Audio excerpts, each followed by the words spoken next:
PSC सारला छेड़वा के अंदर काम कर रहा हूँ। और अभी कुछ टाइम पहले मेरे हॉस्पिटल के पास में एक ठेका है, जिसको लेके मैंने जो ठेका का जो मालिक है, मैंने उसको बोला कि भाई इस तरीके से ये सारी चीज़ें होती हैं, ये आए दिन घटना होती रहती हैं हॉस्पिटल के अंदर, ये पी के ड्रामे वगैरह करते रहते हैं, तो या तो ये ठेके को कहीं और शिफ्ट करो या फिर मैं इसके खिलाफ़ में कोई कंप्लेन वगैरह मैं जिला कलेक्टर मैडम को दूँ।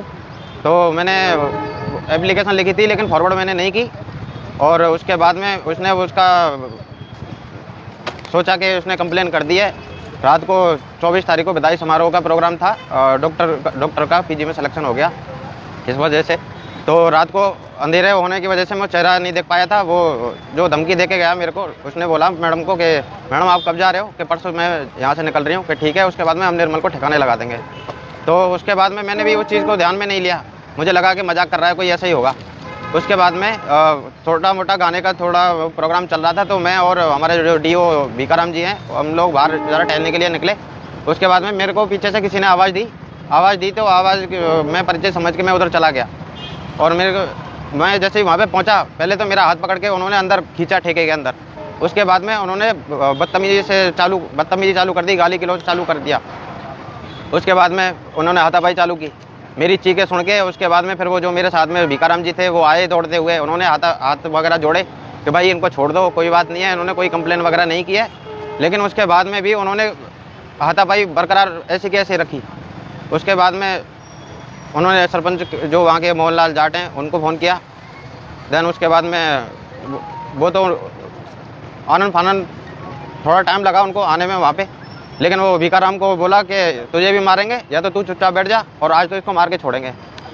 इतने में जब सरपंच मोहनलाल जी वहाँ पे पहुँचे, तो उसके बाद में जो भीकाराम जी थे उनको बाहर निकाल दिया, और उसके बाद में अंदर से कुंडी लगा दी। और कुंडी लगाने के बाद में फिर उन्होंने मारा पीटी चालू कर दी, वो भी सरपंच साहब के सामने, जबकि उनका कर्तव्य ये बनता है कि वो झगड़ा वहाँ पे सुलझाए, मारा पीटी ना करने थे। आज मेरा ये हाल है, ये शायद उन्हीं की वजह से है। तो उस टाइम पे उनका कर्तव्य ये था कि मेरे को बचाए। इतने में जब भीकाराम जी को जब बाहर निकाल दिया था, तो पीएससी सारला जो बाउंड्री के जस्ट पास में ठेका है, तो वो बाउंड्री कूद के और वहाँ के जो स्टाफ है उसको लेके आए बुला के।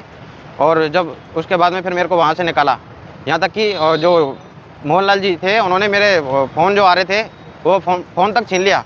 मैं फ़ोन कर रहा था स्टाफ से कांटेक्ट करने की कि भाई मेरे को कोई बचा ले, लेकिन वो म्यूजिक की वजह से शायद उन्होंने फ़ोन नहीं उठाए। और उसके बाद में फिर फ़ोन जो आ रहे थे, तो फ़ोन उनके हाथ में था, मोहनलाल जी के हाथ में। तो इसमें सीधी सी बात है, मोहनलाल जी भी संलिप्त थे इसके अंदर, क्योंकि पता नहीं मुझे लगता है उस चीज़ का इन लोगों ने वो आक्रोश निकाला है कि बदला लेने के चक्कर में। घटना कब की थी और घटना करने वाले कितने लोग थे? घटना है 24 तारीख की, और रात के 10:30 बज रहे होंगे। मेरे से कम से कम आधे घंटे मारपीट इन लोगों ने की। एक तो जी आराम करके है जाटो के बेरा का, और एक धनाऊ का रहने वाला है जो ठेके का मालिक है शायद। तो ये वारदात उन लोगों ने की है। और इसलिए मामले को लेकर आपने थाने में रिपोर्ट दी है क्या? मैंने इसके लिए मैंने कंप्लेन वगैरह 100 नंबर पे डायल किया था मैंने रात को, लेकिन नंबर नहीं लग पाया। फिर उसके बाद में कैसे भी करके किसी से कांटेक्ट करके थाने के जो हमारे जो वो लगता है क्या बोलते हैं बाका सर, वहाँ थाने से वो टीम आई, 4-5 लोग थे पुलिसकर्मी। तो उन लोगों ने बयानबाजी वगैरह वो सारा सब कुछ लिया, और उसके बाद में वो लिखित में परिवेदना जो होती है वो दे के गए। उसके बाद में मैं अपने BCMO सर को मैंने कांटेक्ट किया, और फिर मैंने उनको सारी बात बताई।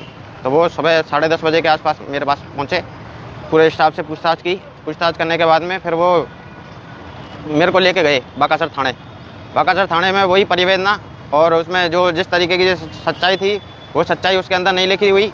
जिसमें व्यक्ति का नाम भीकाराम था, उसका नाम लिखा हुआ है योगेश, जो कि गलत है पहली बात। और उसमें लिखा है कि वो मोहनलाल जी ने बचाया, जबकि बचाया नहीं था, उनके सामने हो रही थी ये सारी वारदात।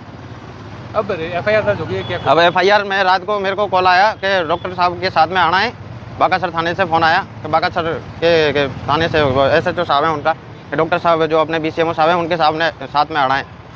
जबकि मेरे को जब वहाँ पे जब लेके गए, वहाँ से आए, तो MLC के लिए बोला था। MLC मेरे को वहाँ पे हॉस्पिटल के सामने उतार दिया उन्होंने, और बोला कि मैं अभी थोड़ी देर में आ रहा हूँ, और खुद बाड़मेर आ गए, जबकि मेरी MLC नहीं हुई उस टाइम पे। मैं उनका 1-1.5 घंटे इंतज़ार करता रहा। मैंने फ़ोन किया, उन्होंने बोला कि मैं बाड़मेर आ चुका हूँ। तो मैंने सर को कॉल किया, हमारे जो ओम प्रकाश जी हैं उनको। उसके बाद में भी एमएलसी नहीं हुई। उसके बाद में शाम को मेरे पास में कॉल आया कि जो अपने BCMO साहब हैं उनके साथ में आना। तो वो मुझे इस चीज़ का मुझे लग रहा है कि बात को दबाने की कोशिश की जा रही है।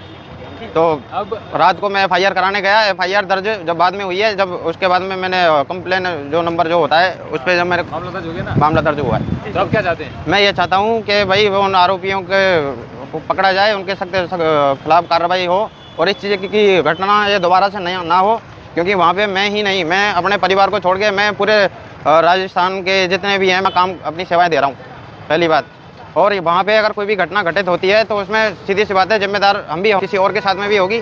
या तो इस ठेके को यहाँ से कहीं और दूसरी जगह शिफ्ट किया जाए या फिर मेरे को डेपुटेशन